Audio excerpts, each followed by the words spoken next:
السلام علیکم ورحمۃ اللہ وبرکاتہ۔ بسم اللہ الرحمن الرحیم۔ الحمد للہ رب العالمین، والصلاة والسلام علی اشرف الانبیاء والمرسلین، محمد وآلہ واصحابہ اجمعین۔ اللهم لا علم لنا إلا ما علمتنا إنك أنت العليم الحكيم۔ اللهم علمنا ما ينفعنا وانفعنا بما علمتنا وزدنا علما۔ قال الله سبحانه وتعالى: أعوذ بالله من الشيطان الرجيم، بسم الله الرحمن الرحيم۔ وأما الذين سعدوا ففي الجنة خالدين فيها ما دامت السماوات والأرض إلا ما شاء ربك عطاء غير مجذوذ۔ صدق الله العظيم۔ قابل احترام بزرگ و دوستو، حضرات صحابہ اور صحابیات کی مبارک سیرت کا تذکرہ چل رہا ہے۔ آج جس صحابیہ کا تذکرہ ہے، حضرت حلیمہ سعدیہ رضی اللہ تعالی عنہا،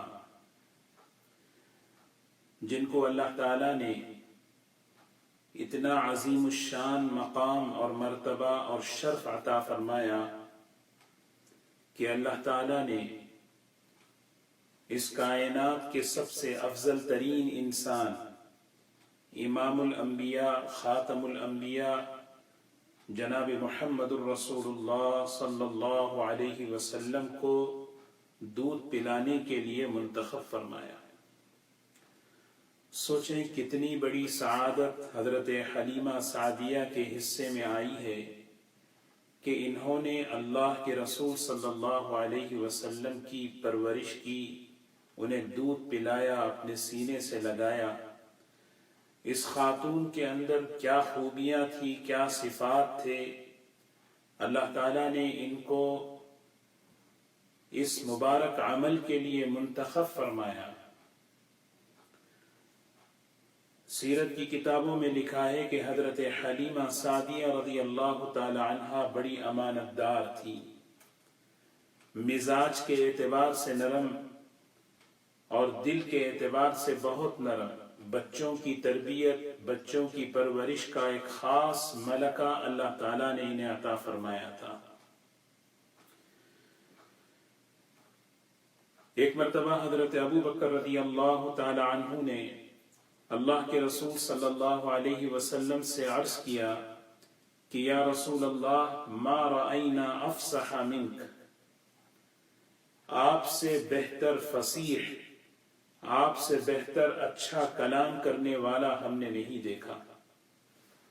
آپ جب گفتگو فرماتے تو کبھی کوئی حرف غلط نہیں ہوتا، کوئی جملہ غلط نہیں نکلتا تھا، کوئی جملہ بے معنی نہیں ہوتا تھا۔ آپ اپنی زبان سے ایسے فصیح، ایسے اچھی صاف گفتگو آپ فرمایا کرتے تھے۔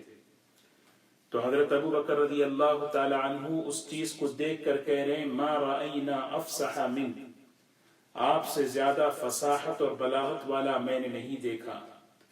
تو حضور صلی اللہ علیہ وسلم نے فرمایا ابو بکر کیف لا اکون فصیحا، یہ فصاحت اللہ نے جو مجھے عطا فرمائی، فرمایا اس کی دو وجہ ہیں۔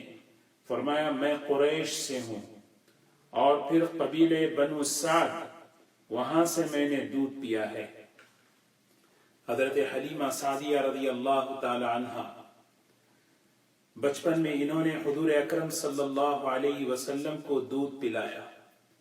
روایت میں آتا ہے کہ جب آپ کو نبوت ملی اور اللہ تعالیٰ نے آپ کو نبی بنا کر دنیا میں بھیجا، پھر اس کے بعد حضرت حلیمہ سعدیہ رضی اللہ تعالی عنہا آپ کی خدمت میں آئی تو آپ نے ان کے اکرام میں اپنی چادر بچھا دی۔ حضرات صحابہ اور صحابیات دیکھ رہے ہیں کہ ایک اللہ کے رسول صلی اللہ علیہ وسلم اتنا خصوصی اہتمام کس شخص کس کے لیے کر رہے ہیں۔ تو حضرات صحابہ تعجب کرنے لگے. تو اللہ کے رسول صلی اللہ علیہ وسلم کی زبان مبارک پر ایک جملہ تھا, یہ میری ماں ہے, یہ میری والدہ ہیں جنہوں نے مجھے بچپن میں دودھ پلایا تھا. آپ اپنی زبان مبارک سے امی امی کہہ کر خطاب فرما رہے تھے. اور جب ان کے شوہر حضرت حارث آئے تو ان کے لیے بھی آپ نے اکرام اور اعزاز کے طور پر اپنی چادر بچھا دی. یہاں تک کہ ان کی بہن, رضاعی بہن اللہ کے رسول صلی اللہ علیہ وسلم کی حضرت شیمہ رضی اللہ تعالی عنہا جب آئی کسی قافلے میں, تو اللہ کے رسول صلی اللہ علیہ وسلم کو اطلاع دی گئی کہ فلاں قبیلے کی ایک خاتون ہے جس کا نام شیمہ ہے. تو اللہ کے رسول صلی اللہ علیہ وسلم نے ان کو بلوایا اور آپ نے پوچھا تم کہاں سے رہنے والی کی, کہاں کی ہیں؟ جب انہوں نے بتایا کہ میرے والدہ حلیمہ سعدیہ ہیں, تو اللہ کے رسول صلی اللہ علیہ وسلم نے اپنا ہاتھ بتایا, یہ دیکھو بچپن میں تمہارے دانت کے نشانات ابھی بھی میرے ہاتھ میں ہیں, میں تمہارا بھائی ہوں. اللہ کے رسول صلی اللہ علیہ وسلم نے اپنی اس رضاعی بہن کا بہت اکرام کیا اور آپ نے ان کے لیے بہترین ساز و سامان تیار کر کے ایک اونٹ منگوایا اور اس میں سارے ساز و سامان کو رکھ کر بڑے اکرام کے ساتھ, بڑے اعزاز کے ساتھ ان کو رخصت فرمایا. روایتوں میں آتا ہے جب حضرت شیمہ رضی اللہ تعالی عنہا اپنے علاقے میں پہنچی, وہاں جا کر بڑے فخر کے ساتھ اور بڑے خوشی کے ساتھ کہتی ہیں آج تک کسی بہن کو ایسا بھائی ملا ہو تو بتاؤ جو بھائی اللہ نے مجھے عطا فرمایا. میں گواہی دیتی ہوں کہ اللہ کے سوا کوئی معبود نہیں, میں گواہی دیتی ہوں کہ اللہ کے رسول صلی اللہ علیہ وسلم اللہ کے رسول ہیں. رضاعی ماں باپ ہیں, ماں کے ساتھ اکرام, باپ کے ساتھ اکرام, اللہ اکبر. اور پھر اس کے بعد اپنی رضاعی بہن کے ساتھ ایسا بہترین سلوک. آج ہم اپنے حقیقی ماں باپ کے ساتھ, اپنے حقیقی بھائی بہنوں کے ساتھ ہمارا سلوک ہو, یہ ایک بہترین نمونہ ہے. تو بہرکیف میں عرض یہ کر رہا تھا کہ حضرت حلیمہ سعدیہ رضی اللہ تعالی عنہا خود اپنا واقعہ بیان کرتی ہیں. سیرت کی مختلف کتابوں میں یہ واقعہ لکھا ہوا ہے. کہتی ہیں کہ ہمارے قبیلے یعنی بنو سعد کی کچھ عورتیں مکہ مکرمہ کی طرف روانہ ہوئی. اس زمانے میں عورتیں بچوں کو دودھ پلاتی تھی اور اس پر اجرت اور معاوضہ لیتی تھی, کیونکہ مکے کے مالدار یہ چاہتے تھے کہ اپنے بچوں کی ابتدائی جو ان کے دن ہیں وہ دیہات میں گزرے, ان کی پرورش وہاں ہو, وہاں کی آب و ہوا, وہاں کی زبان, وہاں کا ماحول شہر کے مقابلے میں اچھا ہوتا ہے. وہ ایک رواج تھا, وہاں کی ثقافت تھی, وہاں کی تہذیب تھی. حلیمہ سعدیہ رضی اللہ تعالی عنہ کہتی ہے جس وقت ہم لوگ اپنے علاقے سے نکلے اس موقع پر ہمارے علاقے میں زبردست قحط تھا. اس قحط کی وجہ سے جانور بھی ہمارے کمزور پڑ چکے تھے. جب سفر شروع ہوا میری سواری کمزور ہونے کی وجہ سے پیچھے رہ گئی تھی اور میرے ساتھ جو قافلے والے تھے وہ آگے نکل گئے اور مجھ سے پہلے مکہ مکرمہ پہنچ چکے. اور وہاں پہنچ کر انہوں نے ان بچوں کو منتخب کیا جن کے باپ بڑے ہیں, مالدار ہیں, تاکہ مالدار بچوں کو لیں گے, ان کی پرورش کریں گے, انہیں دودھ پلائیں گے تو ہمیں معاوضہ زیادہ ملے گا. حضرت آمنہ کہتی ہیں کہ میں بہت آخر میں پہنچی, دیکھا سب بچے ختم ہو گئے ہیں. حضرت آمنہ رضی اللہ تعالی عنہا حضور اکرم صلی اللہ علیہ وسلم کی والدہ اپنے معصوم بچے کو لیے بیٹھی ہیں اور آگے بڑھ کے کہتی ہیں میرے بچے کو لے لو, میرے بچے کو لے لو. لیکن دوسری عورتیں جب وہ آتی تو ان سے پوچھتے کہ بھئی کہ یہ بچہ کون ہے, اس کے والد کہاں ہیں. حضرت آمنہ سر جھکا کر کہتی کہ باپ کا تو سایہ اٹھ چکا ہے, یہ بچہ یتیم ہے, لیکن ان کے دادا ہیں. کون ہے دادا؟ عبد المطلب. وہ عورتیں, دوسری جو عورتیں تھیں وہ کہتی ہیں ارے ان کے تو بہت پوتے ہیں, ہمیں کیا ملے گا, ہمیں تو کچھ نہیں ملے گا.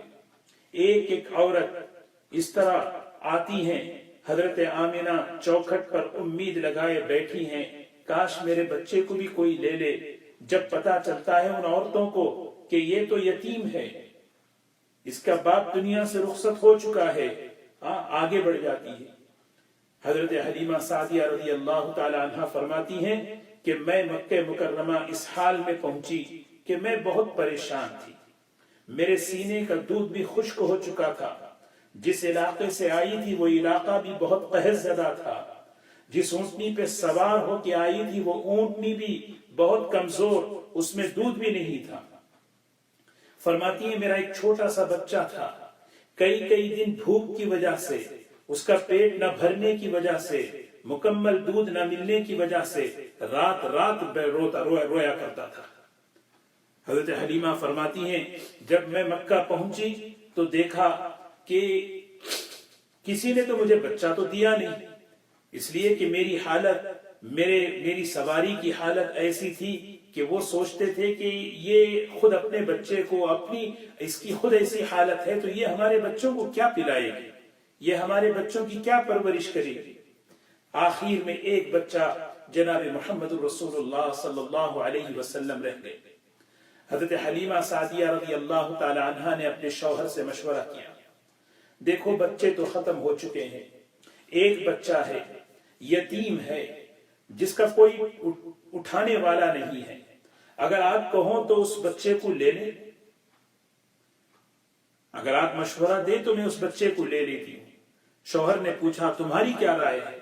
تو حضرت حلیمہ کہتی ہیں میرا تو یہ خیال ہے کہ ہم اس بچے کو لینا چاہیے، دنیا میں کوئی انعام ملنے کی امید بظاہر نظر نہیں آ رہی ہے، لیکن آخرت میں اللہ دینے والا ہے، دنیا میں کچھ نہیں ملے گا۔ یہ ہے حضرت حلیمہ سعدیہ رضی اللہ تعالی عنہ کی سب سے بڑی خوبی، سب سے بڑی صفت، سب سے بڑی چیز جو آج ہمیں اپنے اندر اپنانا ہے۔ انہوں نے جو فیصلہ کیا، انہوں نے جو ڈیسیشن لیا، حضرت حلیمہ کے شوہر بڑے نیک تھے، انہوں نے کہا چلو اسی بچے کو لے لیں۔ روایتوں میں آتا ہے جب ان لوگوں نے فیصلہ کیا اور حضرت حلیمہ نے اس بچے کو حضرت آمنہ رضی اللہ تعالی عنہ سے لے کر اپنے گود میں لیا اور اپنے سینے سے لگایا، خود حلیمہ سعدیہ کہتی ہیں میرے سینے میں جان آ گئی، اللہ نے میری صحت میں برکت دے دی، اور میرا بیٹا کئی دن سے بھوک کی وجہ سے جو رویا کرتا تھا، میں نے سب سے پہلے اللہ کے رسول صلی اللہ علیہ وسلم کو دودھ پلایا، پھر میں نے اپنے بیٹے کو دودھ پلایا، اور ایسی برکتوں کا ظہور شروع ہوا کہ میں سوچ نہیں سکتی۔ حضور اکرم صلی اللہ علیہ وسلم بچپن میں ہیں، اللہ نے آپ کو بابرکت بنایا ہے، آپ کی ولادت میں برکت، آپ کے بچپن میں برکت، آپ کی جوانی میں برکت، نبوت کے بعد کی زندگی میں برکت، آپ کا سراپا بابرکت، یہاں تک کہ آپ دنیا سے رخصت ہونے کے بعد بھی آپ کی برکتیں آج تک ہم سب پر اور امت قیامت تک کے لیے ہیں۔ سب سے بڑی برکت کیا ہے؟ اللہ تبارک و تعالی اس امت کو حضور اکرم صلی اللہ علیہ وسلم کی برکت سے پچھلی قوموں پر ان کی نافرمانیوں کی وجہ سے جو سزائیں، جو پکڑ اللہ کی طرف سے آیا کرتی تھی، اللہ نے آپ کی برکت سے اس امت پر سے اٹھا لیا ہے۔ بے شمار برکتیں ہیں۔ ایک واقعہ عرض کروں، علامہ شرف الدین بصیری رحمت اللہ علیہ سن 7 ہجری کے بزرگ ہیں، بڑے اونچے اکابرین میں سے گزرے ہیں، بہترین شاعر تھے۔ ایک مرتبہ سٹروک ہو گیا، فالج ہو گیا، اپاہج ہو گئے، چلنے پھرنے کے قابل بھی نہ رہے۔ کہتے ہیں بستر پہ پڑا رہتا تھا، ایک میرا ہاتھ چلتا تھا، میں نے سوچا کریں کیا؟ حضور اکرم صلی اللہ علیہ وسلم کی شان میں، آپ کی تعریف میں ایک قصیدہ انہوں نے لکھا، لکھتے رہے یہاں تک کہ 150 سے زائد اشعار انہوں نے لکھ دیے، اور ان کے اشعار اللہ نے اتنے مقبول فرمائے کہ ایک زمانے میں مسجد نبوی کے دیواروں پر، وہاں کے دروازوں پر، وہاں کی کھڑکیوں پر ان کے اشعار لکھے ہوتے تھے۔ وہ اشعار لکھنے کے بعد انہوں نے اللہ سے مانگا ان اشعار کی برکت سے حضور اکرم صلی اللہ علیہ وسلم کی تعریف کی برکت سے اے اللہ مجھے صحت عطا فرما۔ کتابوں میں آتا ہے ایک رات خواب میں اللہ کے رسول صلی اللہ علیہ وسلم تشریف لائے۔ حضرت علامہ بصیری رحمت اللہ علیہ فرماتے ہیں کہ میں نے دیکھا حضرات صحابہ کا مجمع ہے، اس تمام مجمع میں اللہ کے رسول صلی اللہ علیہ وسلم نے مجھے بلایا، بصیری ادھر آؤ اور وہ قصیدہ سناؤ اور وہ اشعار سناؤ جو تم نے میری تعریف میں لکھے ہیں۔ میں خوش ہوا اور اللہ کے رسول صلی اللہ علیہ وسلم کی وہ تعریف میں جو اشعار میں نے لکھے تھے وہ اشعار میں نے آپ کے سامنے پڑھ کر سنائے۔ آپ بڑے خوش ہوئے اور خوش ہو کر آپ نے مجھے ایک چادر عطا فرمائی اور وہ چادر مجھے اڑھائی۔ اسی چادر کی برکت یہ ہوئی اللہ نے ایسی شفا عطا فرمائی کہ جب صبح آنکھ کھلی تو میرے ہاتھ پیر چلنے لگے۔ میں اٹھ کر فجر کی نماز کو پہنچا، محلے کے لوگ حیران ہو گئے کہ ہوا کیسے۔ اسی لیے علامہ شرف الدین بصیری رحمت اللہ علیہ نے اس قصیدے کا نام قصیدہ بردہ رکھا۔ بردہ کے معنی آتے ہیں چادر۔ یہ وہ چادر ہے جو اللہ کے رسول صلی اللہ علیہ وسلم نے حضرت علامہ شرف الدین کو خواب میں اڑھایا تھا اور اس کی برکت سے اللہ نے شفا عطا فرمائی۔ آپ کا ہر عمل برکت، آپ کا جسم مبارک برکت، آپ کا ظاہر، آپ کا باطن، آپ کا عمل برکتیں ہی برکت۔ حضرت حلیمہ سعدیہ رضی اللہ تعالی عنہ فرماتی ہیں اس برکتی بچے کو میں نے اپنے سینے سے لگایا تو میری زندگیوں میں برکتیں آ گئی۔ پھر کہتے ہیں کہ میں اونٹنی کو چارہ ڈالنے کے لیے اس کے پاس گئی، دیکھا اس اونٹنی کا تھن دودھ سے بھرا ہوا ہے، جانور میں برکت۔ اس بچے کو لینے کے لیے جب آئی تھی تو قافلے میں سب سے پیچھے، سب سے سست اپنی سواری کی وجہ سے، لیکن فرماتی ہیں جب میں اللہ کے رسول صلی اللہ علیہ وسلم کو لے کر وہاں سے روانہ ہوئی اور یہ اونٹنی چلی، اس کے اندر بھی ایسی طاقت آئی اور ایسی تیزی سے چلنے لگی کہ اپنے قافلے والوں سے بھی آگے نکل گئی۔ اور جب میری سواری ان عورتوں کے پاس سے گزر رہی تھی تو وہ عورتیں کہتی تھی ارے دیکھو تو صحیح، حلیمہ کو برکتی بچہ مل گیا، حلیمہ کو برکتی بچہ مل گیا۔ اللہ کے رسول صلی اللہ علیہ وسلم آپ کا بچپن اتنا برکت۔ فرماتی ہیں جب ہم گھر پہنچے اور وہاں اس علاقے کے اندر قحط تھا، اللہ کے رسول صلی اللہ علیہ وسلم آپ کے آنے کی وجہ سے اس علاقے کا قحط اللہ نے دور فرمایا۔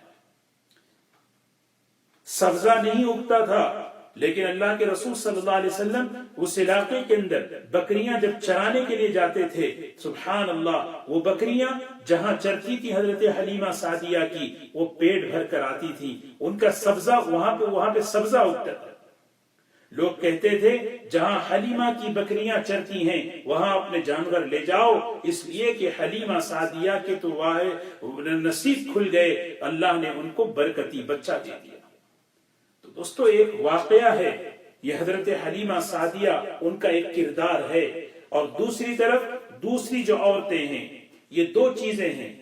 میں اس سے ہمیں ایک چیز ہمیں دیکھنا ہے، ایک چیز ہمیں سیکھنی ہے کہ وہ جو عورتیں آئی تھی مکہ مکرمہ، انہوں نے ظاہر کو سامنے رکھ کر فیصلہ کیا، انہوں نے نظر آنے والے نفع کو سامنے رکھا کہ اچھا یہ مالدار بچہ ہے، اس بچے کو ہم لیں گے تو ہمیں کیا ملے گا، ہمیں مال ملے گا، ہمیں دولت ملے گی، ان کا ایک فیصلہ تھا۔ حضرت حلیمہ سعدیہ رضی اللہ تعالی عنہا، ان کا ذہن دیکھیں، ان کا مزاج دیکھیں۔ دوسری طرف انہوں نے حضور اکرم صلی اللہ علیہ وسلم کا انتخاب فرمایا۔ انہوں نے کیا نیت کی کہ ظاہر میں دنیا میں تو ملنے کی کوئی امید نہیں، ہاں دنیا میں، لیکن یقین کی بنیاد پر، آخرت کی یقین کی بنیاد پر، غیب کی بنیاد پر، ظاہر کے نقشے کے خلاف انہوں نے فیصلہ اٹھایا کہ مجھے اللہ سے لینا ہے، اللہ مجھے دینے والا ہے، آخرت میں اللہ دے گا۔ لیکن حضرت حلیمہ سعدیہ نے جب یہ قدم اٹھایا، اللہ تبارک و تعالیٰ نے نہ صرف بلکہ آخرت میں جو دینے والے ہیں وہ تو دیں گے، لیکن دنیا میں اللہ تعالیٰ نے ان کے ساتھ برکتوں کا معاملہ فرما دیا۔ صحابیہ بن گئی، رضی اللہ عنہا بن گئی، یہ تو آخرت میں ان کے ساتھ اللہ تعالیٰ کے وعدے ہیں، لیکن دنیا میں کیا ہے؟ دنیا میں اللہ تعالیٰ نے ان کے ساتھ، ان کے گھر والوں کے ساتھ، ان کے کاروبار کے ساتھ، ان کی سواریوں کے ساتھ حضور اکرم صلی اللہ علیہ وسلم کی مبارک برکتوں کا ظہور شروع کر دیا۔ یہ ہمارے لیے ایک فیصلہ ہے، ہمیں فیصلہ لینا ہے، کیونکہ اللہ کے رسول صلی اللہ علیہ وسلم کی سنتیں، آپ کی تعلیمات، آپ کی مبارک زندگی، جب انسان دیکھتا ہے اس چیز کو تو یہ کہتا ہے اس میں مجھے کیا فائدہ ہے؟ اگر میں اس عمل کو، اس تعلیم کو، اس سنت کو اگر میں لوں تو میری زندگی میں کیا فائدہ ہے؟ مجھے کیا نفع ملے گا؟ اگر میں نفع صرف دنیا کو بنیاد بنایا، آخرت کو ہٹا کر، تو دوستو بہت بڑے خسارے میں رہوں گا۔ لیکن اگر میں وہ فیصلہ کیا، میں جیسے حضرت حلیمہ سعدیہ رضی اللہ تعالی عنہا نے فیصلہ کیا، پھر دیکھیں ایک سنت زندگیوں کے اندر، ایک تعلیم گھر کے اندر، حضور اکرم صلی اللہ علیہ وسلم والی مبارک زندگی ہماری گھریلو زندگی کے اندر رحمتیں، برکتیں لے کر آتی ہیں۔ آپ کو اللہ نے بابرکت بنایا، آپ کی زندگی کو بابرکت بنایا، آپ کے ایک عمل میں برکت، ظاہر میں اتنی برکتیں ہیں تو باطن میں کتنی برکتیں ہیں۔ جو جسم مبارک سے نکلنے والا عمل، سنت جسے کہتے ہیں، اس کے اندر اللہ نے کتنی کشش، کتنی محبوبیت، کتنی جاذبیت، کتنی برکتیں ہم سوچ نہیں سکتے۔ اللہ کی رحمتیں متوجہ ہوتی ہیں، شیطانی اثرات وہاں سے نکلتے ہیں، محبتیں۔ اسی لیے ایک حدیث میں فرمایا رسول اللہ صلی اللہ علیہ وسلم نے کہ من حفظ سنتی، جو ایک میری سنت کو اپنائے، ایک سنت کو اپنائے، صرف ایک سنت کو، کتنا؟ اکرمہ اللہ باربع خصال، اللہ تبارک و تعالی 4 طریقوں سے اس کا اکرام فرماتے ہیں، 4 طریقوں سے اس کا اکرام اللہ اکرام فرما رہے۔ میرے حبیب کی اس نے ایک سنت کو اپنے اندر لیا۔ اسی لیے سنتیں جتنی زندگیوں میں ہیں اس پر اللہ کا شکر ادا کریں، جو زندگیوں میں نہیں ہیں اس پر ہم کیا کریں؟ اس پر کوئی تعویل نہ ہو، اس پر کوئی تعویل نہ ہو، بلکہ اس پر استغفار ہو، اس پر ندامت ہو، اس پر شرمندگی ہو۔ انشاءاللہ موت سے پہلے اللہ پاک وہ سنتوں کی توفیق عطا فرمائے۔ زندگی قیمتی کیسے بنتی ہے؟ حضور اکرم صلی اللہ علیہ وسلم کی زندگی اللہ کو پسند ہے، اس زندگی کو اللہ نے پسند کر لیا اور اس زندگی کو اسوہ اور نمونہ بنا دیا، اور فرمایا کہ جو اس زندگی کی اتباع کرے، جو جتنا قریب آئے وہ میرا محبوب ہے، میرا وہ محبوب ہے، میں اس کی مغفرت کروں گا۔ فیصلہ ہمیں کیا کرنا ہے؟ میں اپنی شادی بیاہ میں، میں اپنے گھریلو زندگی میں اپنے کاروباروں میں، اگر میں یہ دیکھوں کیا کہ اس سے مجھے دنیا میں کیا فائدہ ملے گا؟ دوستو دنیا میں ہو سکتا ہے کہ دنیا میں اس کا کوئی فائدہ ظاہری اعتبار سے نہ ہو، لیکن برکتیں ہیں، وہ برکتیں، وہ رحمتیں غیب میں چھپی ہوئی ہیں۔ جب بندہ ہمت کر کے یقین کی بنیاد پر قدم اٹھاتا ہے، جیسے حضرت حلیمہ سعدیہ رضی اللہ تعالی عنہا نے قدم اٹھایا کہ میں آپ کو اپنے سینے سے لگاؤں، اگر میں ایک سنت کو اپنے سینے سے لگاؤں، جیسے حضرت حلیمہ نے حضور اکرم صلی اللہ علیہ وسلم کو اپنے سینے سے لگایا، زندگی میں برکتیں آ گئی۔ آپ کو جب جب آپ کو اپنے گھر لے گئی، آپ کے گھر میں برکت، آپ کے مال میں برکت۔ ہم ان برکت والے طریقوں کو چھوڑ چکے ہیں، اس برکت والی زندگی سے ہم دور ہو چکے ہیں، ہم کثرت کی طرف دوڑ رہے ہیں، اور اسی کثرت نے ہمیں اپنے مقصد سے ہمیں غافل کر دیا۔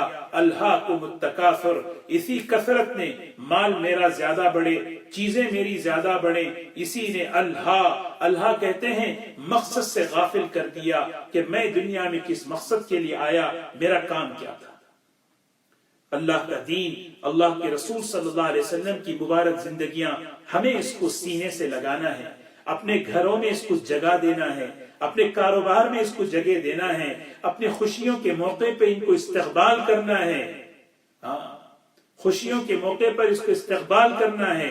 حضرت مولانا الیاس صاحب رحمت اللہ علیہ ایک نکاح میں تشریف لے گئے، وہاں دیکھا کچھ ایسی چیزیں ہو رہی تھیں جو شریعت کے خلاف تھیں۔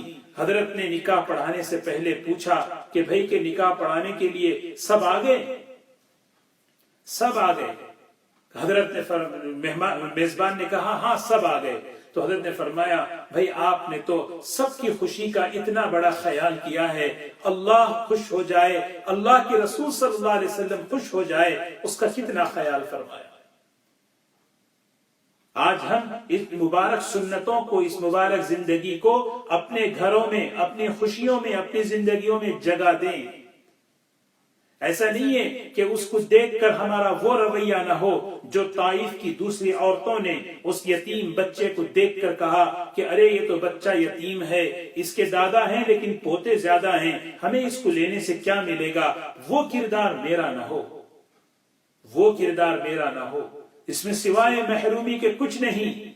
دنیا کی تاریخ ان عورتوں کے نام بھی نہیں جانتی, لیکن 4 چاند لگ گئے اس حلیمہ سعدیہ رضی اللہ تعالی عنہا کو جب انہوں نے یہ فیصلہ کیا کہ مجھے اس یتیم بچے کو آخرت کے نفع کی بنیاد پر, غیبی یقین کی بنیاد پر مجھے لینا ہے. اسی لیے ظاہر کو رکھ کر فیصلہ نہ کریں.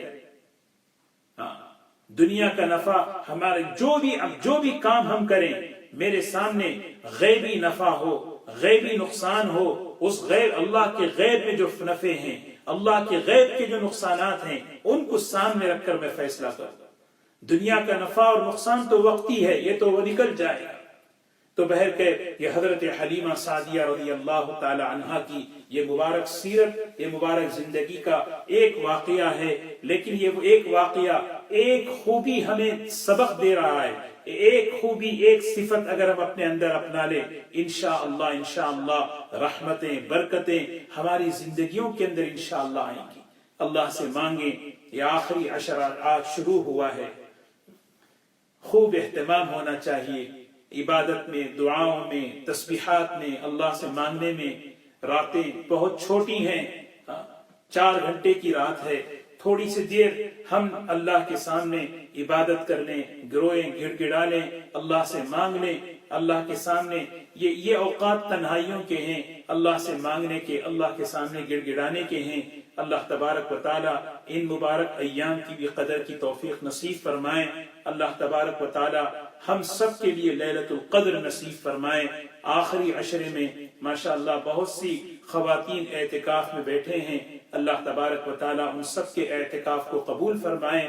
اللہ تعالی برکت نصیب فرمائیں. اللہ تبارک و تعالی ہم سب سے راضی ہو جائے. آخری عشرے میں ایک کام جو بہت اہم ہمیں کرنا ہے وہ ہے صدقہ فطر نکالنا ہے. صدقہ فطر جلد سے جلد نکالیں اور اچھے سے اچھا فطرہ نکالیں تاکہ عید سے پہلے مستحق تک وہ پہنچ جائے. یہ ہماری ذمہ داری ہے. اس کے لیے ایک مشورے میں مسجد والوں نے ایک بات طے کی ہے کہ عصر کی نماز سے لے کر مغرب تک وہاں پر کچھ ایسا نظم بنایا گیا ہے جو حضرات زکوٰۃ اور فطرہ اور ڈونیشن دینا چاہتے ہیں ان کے لیے, ان کو اس کو وصول کرنے کے لیے ایک نظم بنایا گیا ہے تاکہ ساتھیوں کو پہنچانے میں آسانی ہو جائے. اور اسی طرح ایک اعلان ہے, دعا سے پہلے میں عرض کروں, ہفتے کے دن انشاءاللہ 6:30 بجے انشاءاللہ ایک آدھ گھنٹے کا ہماری مسجد کا ایک تقاضا ہے اس کے ڈونیشن کا, اس کی فنڈ ریزنگ کا. تو آپ تمام سے گزارش ہے کہ آپ تمام انشاءاللہ اس میں شریک ہو. آن لائن انشاءاللہ تھوڑی سی بات ہوگی اور پھر تھوڑا سا جو ہے تقاضا پیش کیا جائے گا. اللہ تبارک و تعالی ہم سب کو عمل کی توفیق نصیب فرمائے. وآخر دعوانا الحمدللہ رب العالمین. درود شریف پڑھ لیں.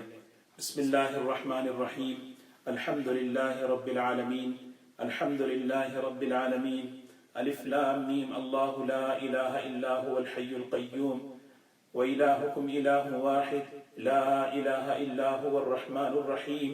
الف لام ميم. الله لا إله إلا هو الحي القيوم وعنت الوجوه للحي القيوم. يا أحد الصمد الذي لم يلد ولم يولد ولم يكن له كفوا أحد.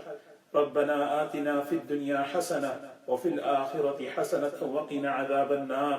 ربنا ظلمنا أنفسنا وإن لم تغفر لنا وترحمنا لنكونن من الخاسرين. اللهم إنك عفو كريم. اللهم إنك عفو كريم.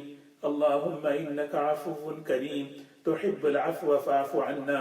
تحب العفو فاعف عنا رب اغفر وارحم وتجاوز عما تعلم إنك أنت الأعز الأكرم اللهم إننا ضعفاء فقض في رضاك ضعفنا وخذ إلى الخير بنواصينا واجعل الإسلام منتهى رضائنا اللهم إننا فقراء فأغننا وإننا أذلاء فأعزنا يا أرحم الراحمين یا اکرم الاکرمین.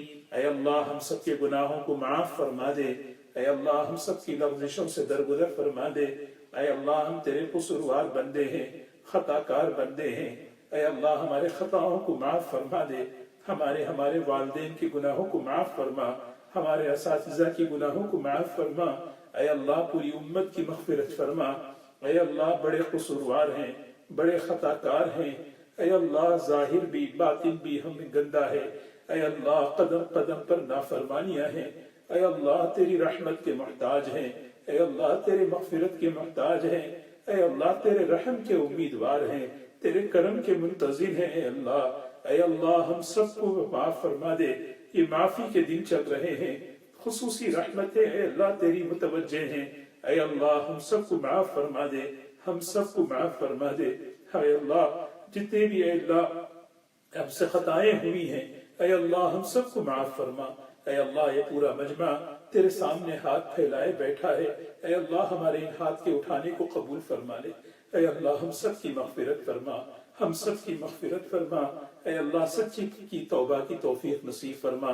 اے اللہ ہدایت والی زندگی عطا فرما، ہدایت والی زندگی عطا فرما. اے اللہ رحمت والی برکت والی زندگی عطا فرما. اے اللہ ہم سب کو ہر قسم کی گمراہیوں سے حفاظت فرما. اے اللہ ہم سب کو ہر قسم کی فتنوں سے حفاظت فرما. اے اللہ تیری ناراضگیوں سے، اے اللہ تیرے غصے سے غضب سے ہماری حفاظت فرما. اے اللہ زلزلوں سے حفاظت فرما. اے اللہ طوفانوں سے حفاظت فرما. بڑی بڑی خطرناک مہلک بیماریوں سے حفاظت فرما. اے اللہ ہم اقرار کرتے ہیں، اے اللہ ہم اعتراف کرتے ہیں. اے اللہ یہ جو کچھ ہو رہا ہے ہمارے گناہوں کی نحوست ہے، ہمارے اعمال کی نحوست ہے. اے اللہ ہمیں اس کا اقرار ہے، ہمیں اس کا اعتراف ہے. مسجدیں بھی بند ہو گئی، اعتکاف کے دروازے بھی بند ہو گئے، حرمین شریفین کے بھی دروازے امت کے لیے بند ہو گئے. اے اللہ تو ہمیں معاف فرما دے، تو ہمیں معاف فرما دے. اے اللہ تو بڑا مہربان ہے، تو بڑا رحیم ہے، تو بڑا کریم ہے، بہانے سے معاف کرتا ہے. اے اللہ معاف کرنے کے لیے قیمت بھی نہیں لیتا، بہانے تلاش کرتا ہے. اے اللہ ہم سب کو معاف فرما دے. آج کی مبارک رات میں ہم سب کو معاف فرما دے. یا اللہ ہم سب کو جہنم کی آگ سے بچا لے، ہم سب کو آخرت کے عذاب سے بچا لے. اے اللہ اپنے کرم سے، اپنے فضل سے جنت الفردوس نصیب فرما، جنت الفردوس نصیب فرما. حضور اکرم صلی اللہ علیہ وسلم کا پڑوس نصیب فرما. اے اللہ آپ کے مبارک ہاتھوں آب کوثر نصیب فرما. اے اللہ حساب یسیر عطا فرما. آخرت کی ذلت و رسوائیوں سے بچا لے، آخرت کی پریشانیوں سے بچا لے. اے اللہ قبر کی سختیوں سے بچا لے. یا الہ العالمین اے اللہ دنیا کی پریشانیوں سے، دنیا کی سختیوں سے، دنیا کی ذلت و رسوائی سے بھی بچا لے. یا اللہ امت پر بڑے پریشان کن حالات ہیں. اے اللہ مالی اعتبار سے، کھانے پینے کے اعتبار سے، صحت اور بیماری کے اعتبار سے اے اللہ مسائل ہی مسائل ہیں.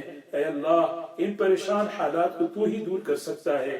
اپنے کرم سے، اپنے فضل سے اے اللہ ان پریشانیوں کے دور ہونے کی غیبی شکلیں اور صورتیں پیدا فرما. اے اللہ پوری مخلوق عاجز ہے، کمزور ہے، کچھ نہیں کر سکتی. تو بڑا ہے، تیری قدرت بڑی ہے، تیری طاقت بڑی ہے، تیری کبریائی بڑی ہے. اے اللہ یہ پوری کائنات تیری بڑائی، تیری قدرت کے سامنے اس کی مچھر کے حیثیت کے برابر نہیں ہے. اے اللہ ہم تیری بڑائی کو تسلیم کرتے ہیں، تیری قدرت کو تسلیم کرتے ہیں. اے اللہ ان بلاؤں سے، ان آفتوں سے عافیت کے ساتھ امت کو نکال لے، ہم سب کو نکال لے. یا اللہ خاص طور پر اس وائرس سے اے اللہ ہم سب کی حفاظت فرما، اے اللہ اس کو ختم فرما، اس کو ختم فرما۔ کوئی شکل نظر نہیں آ رہی، کوئی صورت نظر نہیں آ رہی، اے اللہ تو بہت بڑی قدرت والا ہے، تیری قدرت آج بھی بڑی ہے، اپنے کرم سے اپنے فضل سے اے اللہ اس کو ختم فرما دے، اس کی غیبی شکلیں اور صورتیں پیدا فرما دے یا الہ العالمین۔ ان پریشانیوں کو دور فرما دے یا اللہ، ان پریشانیوں کو دور فرما دے یا اللہ۔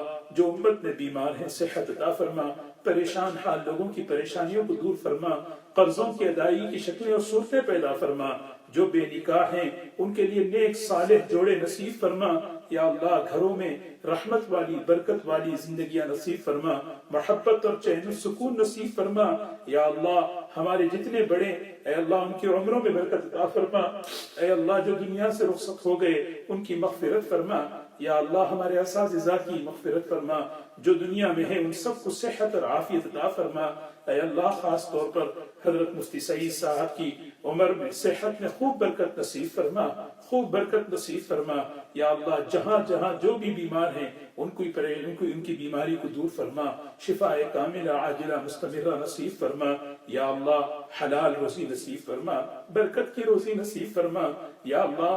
ہمارے اے اللہ معاش کی حفاظت فرما، اسباب معاش کی حفاظت فرما یا اللہ۔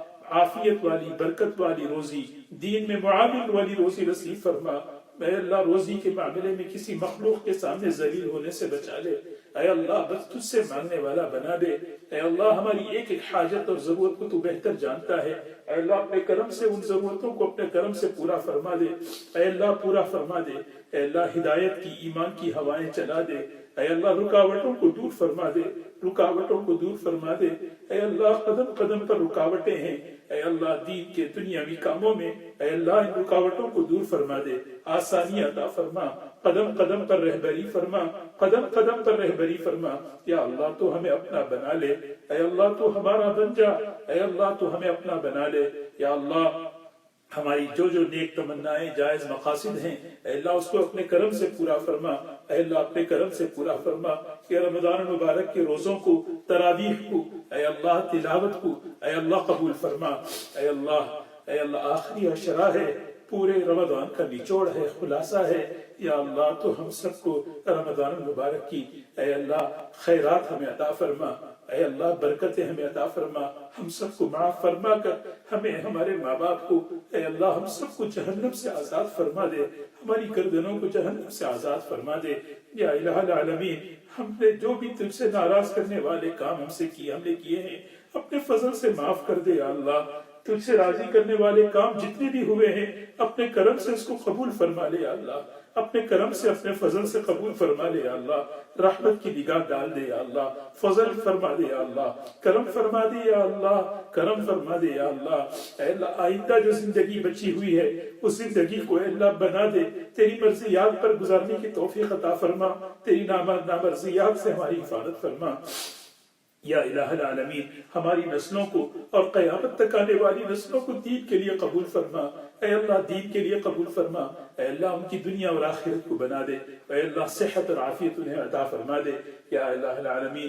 لیلۃ القدر ہمیں نصیب فرما، لیلۃ القدر ہمیں نصیب فرما یا اللہ، لیلۃ القدر ہمیں نصیب فرما۔